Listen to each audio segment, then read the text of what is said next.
Hello people, you are welcome back again. So today I want to show you guys one of the massive developments happening somewhere in Anigbo, somewhere in southeastern Nigeria. This here is another typical example of Akuru Uno Amalebosi. This is a digital library and a skills acquisition center. Digital Skills Acquisition Center somewhere in Nnewi, Anambra State, Nigeria. And this project is being embarked on by some Nnewi that are living in USA, some Nnewi people living in the United States of America. It's a very massive project, a digital library and digital skills acquisition center.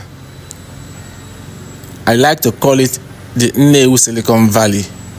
Stay tuned here as I take you guys round this construction site. It is still ongoing. If you see the blueprint of this work, you will marvel. This is the kind of things we want in Anigbo for better development. Akuru Uno. That is what we have been preaching.